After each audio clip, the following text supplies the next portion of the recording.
Jesus freak here. Now, I've noticed, probably for the last 15 years or so, that the Democrats have kind of had a habit of snatching defeat from the jaws of victory.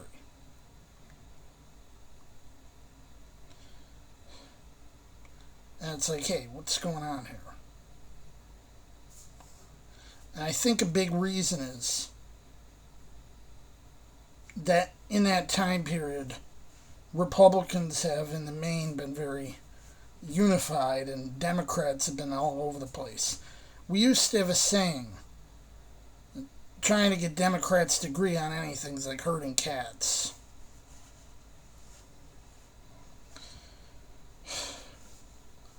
That said, I don't know how true it is, but it feels like I'm seeing,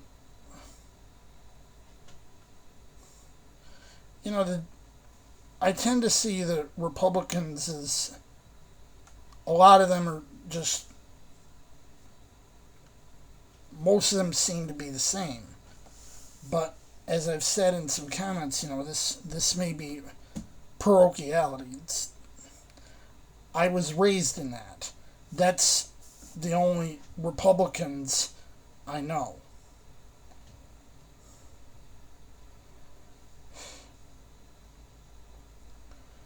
Though I feel like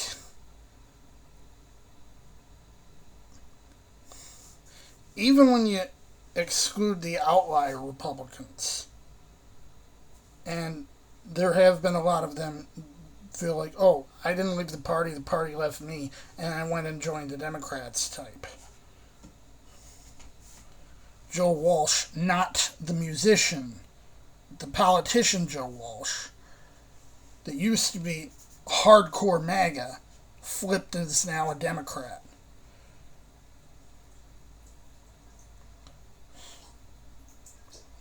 But I see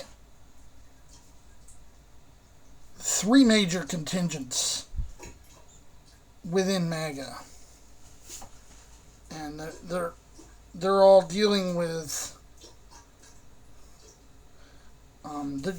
Epstein situation differently, and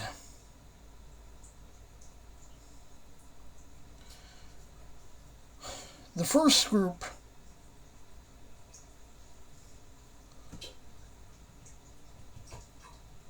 believes everything Trump and his people say. They're like, well, oh, even though Pam Bondi said she had the list on her desk, she says the list doesn't exist. We believe her.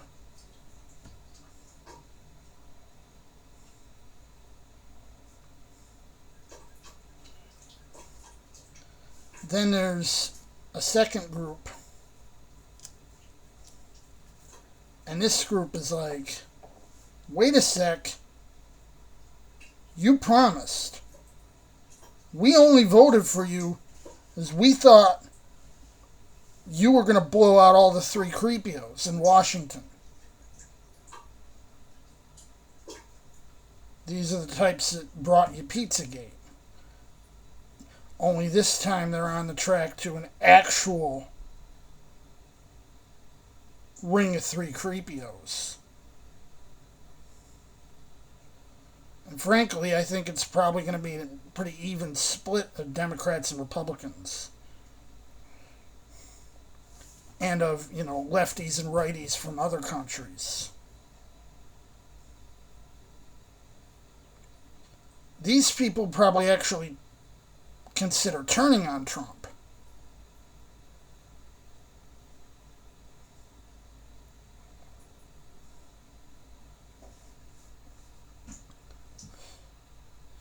A lot of these people, I think, were hooked on the Pizzagate stuff, and Epstein was really closely adjacent to that kind of thing. So they glomped onto that.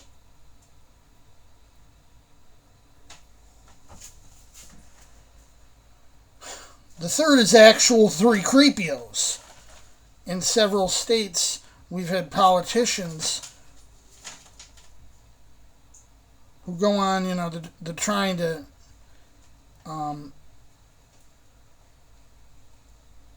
repeal or lower age of consent laws because they're interested in those types of people. In other words, actual three creepios, actual Lolita complexes.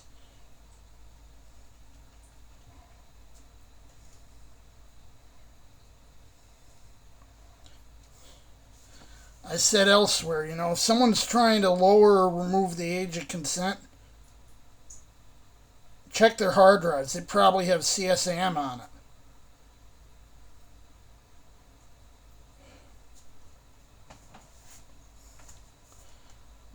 Now, that division may or may not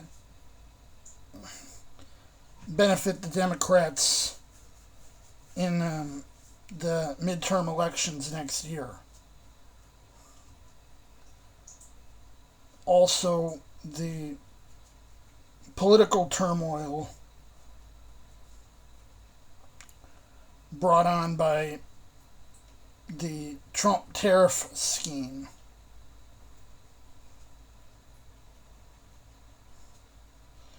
and by incidents like that one woman who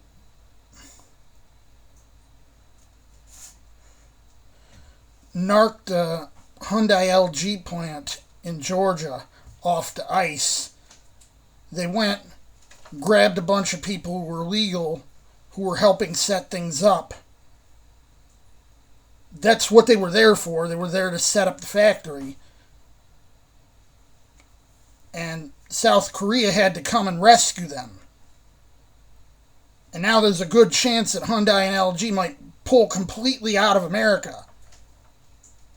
And I wouldn't blame them if they did.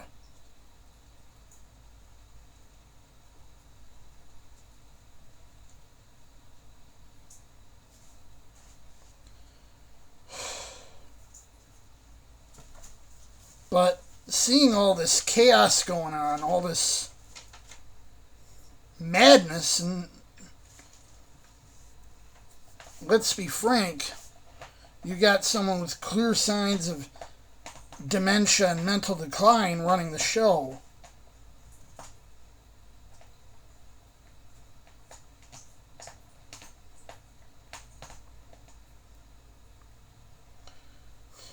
On top of clearly being a malignant narcissist, whose reaction to no is stomp around like a toddler.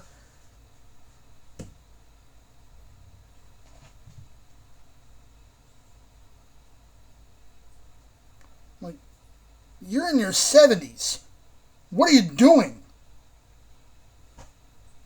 But he never grew up. See, when you get your way all the time, it makes you expect it and makes you get very upset because you don't know how to deal with it when you don't get your way. And then when your brain's rotting away and you're regressing back to childhood and you're in a position of power, boy howdy.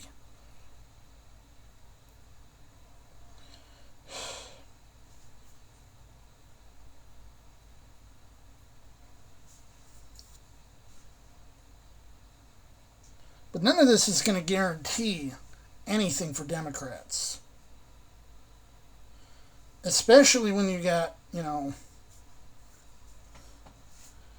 people who are too lily-livered to do anything. Like both our senators. More Schumer than Gillibrand, but it's a problem with both of them.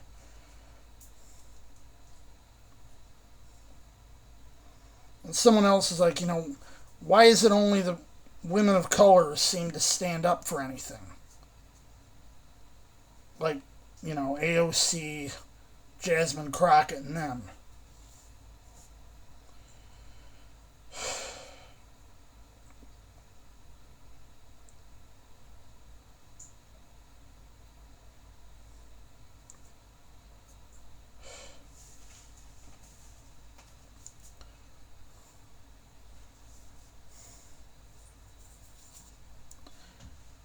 But that's my observation too.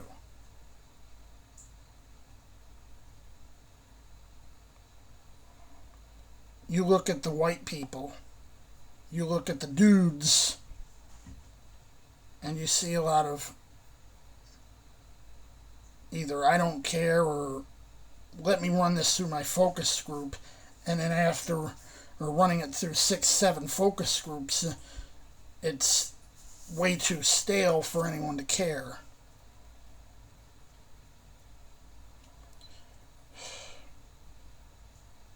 But that's the Democratic Party these days. Half of them act like it's still the 80s and early 90s. Cats scratching around.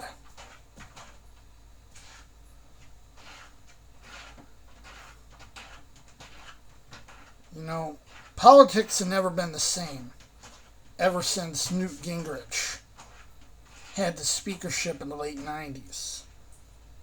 Ever since then, the political divide has gotten uglier and uglier and uglier.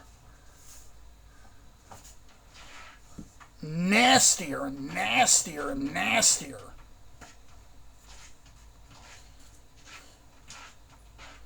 In the 80s, the meme was Democrats and Republicrats. They saw the two parties as not really being all that different. Now,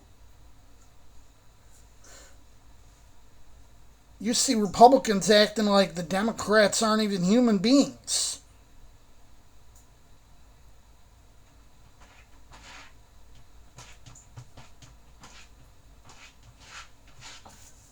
How can you build a government when one side denies the humanity of the other?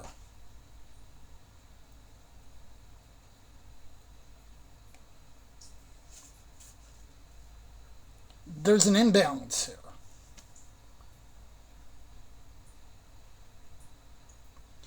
Honestly, I think a lot of what's going on is that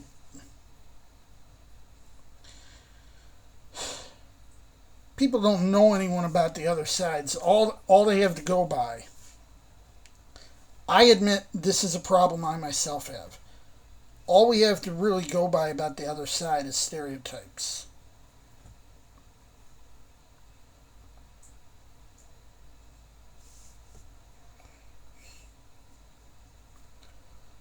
Sometimes I'm that other side. For example, a lot of people who watch my channel are evangelicals. I'm a mainliner. I'm one of them, the lukewarm, the dead. Except I'm not. And that should be pretty obvious by watching some of my videos.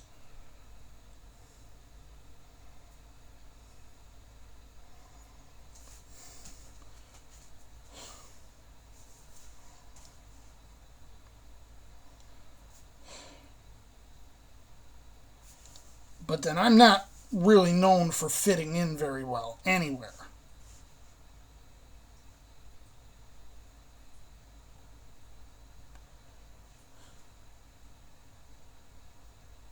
Anyway, Jesus freak out.